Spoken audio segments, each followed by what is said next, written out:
Greetings everyone. I'm your facilitator Rajat Kush, and in today's training we'll be covering futures contract. So in today's training we'll be covering these three broad topics. For this module I'll be focusing mainly on basics of futures contract, and in the next module I'm going to talk about mark to market process and how futures contract can be used for hedging. So let's start. So future contract is a contract that provides a right as well as obligation to buy or sell a particular asset at some future specified time period, but the price of this contract is agreed today itself. So when you agree to buy, you are said to be taking a long position on the asset. When you agree to sell this asset in future, you are taking a short position on this contract.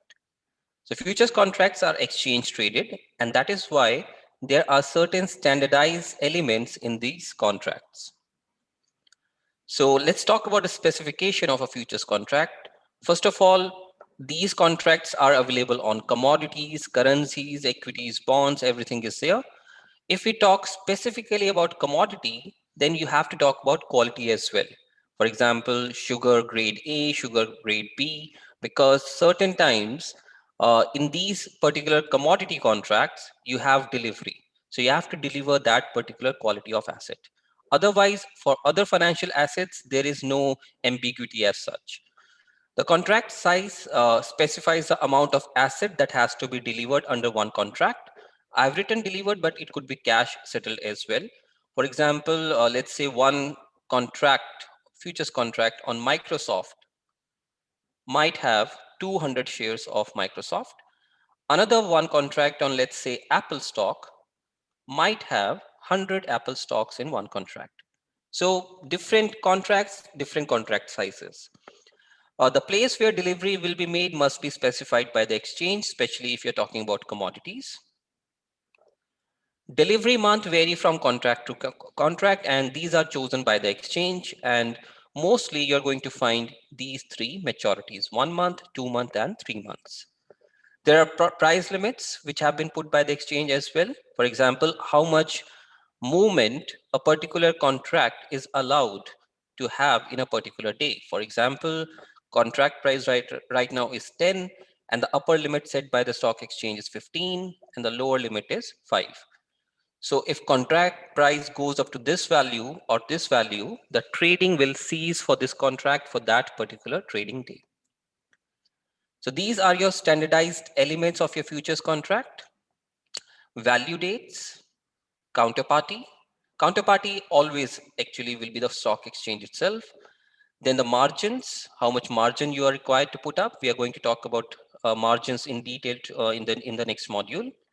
Then contracts generally do not result in delivery. Most of your futures contract are cash settled. So who is the counterparty in a futures contract? Very essential element, because many people think that I purchased a futures contract and B sold this future contract. So A is the counterparty for B and B is the counterparty for A. This is true for forwards contract, but it is not true for a futures contract. For a futures contract, as I mentioned before, exchange always will be the counterparty for any trader. What's the difference between a forward and a future? All these elements you can see are relevant only for the futures contract. Forward is a contract between two counterparties, so it is not exchange traded. Are there certain standardized elements like your contract size, maturity, something like this in forward contract? No, because two counterparties can mutually agree the terms of the contract. Clearinghouse guarantees any contract fulfillment in case of forward? No, because this is not exchange traded. Are markets transparent for forward contracts? Again, no, because it is a contract between two parties. Other people have no idea about their contractual terms. Mark to market on a daily basis in a forward? No, the actual transaction happens at the end of maturity. So payment or delivery, whatever the case may be, happens at the end of the maturity. But daily profit and loss are settled in the exchange traded futures contract. So what is a payoff profile? for people who are taking long position or people who are taking short position in a futures contract. It's actually very, very simple. For example, I buy a stock A at 10 dirhams per share. If it goes above 10 dirham, I make a profit. If it goes below 10 dirham, I make a loss. This is the exact payoff profile for your long position holder in a futures as well.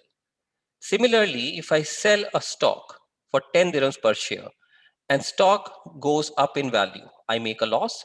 If it goes down in value, I make a profit.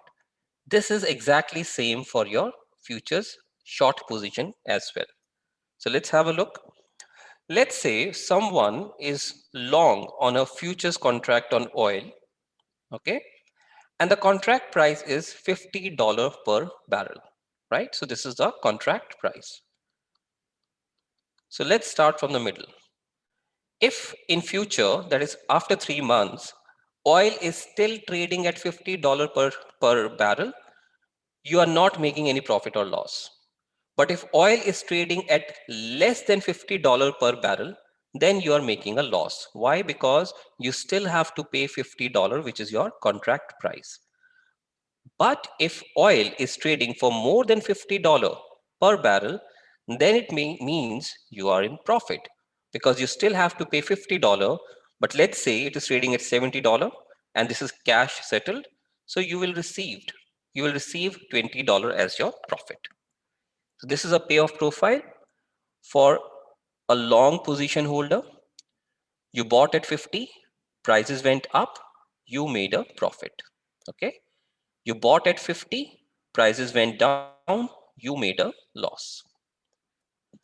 This is for the short position holder in a futures contract. You sold at 50, prices went down, you made a loss. You sold at 50, prices went down, you made a profit. Let me explain you in a different way. Okay. Let's say you committed that you are going to give 1 barrel of oil after 3 months.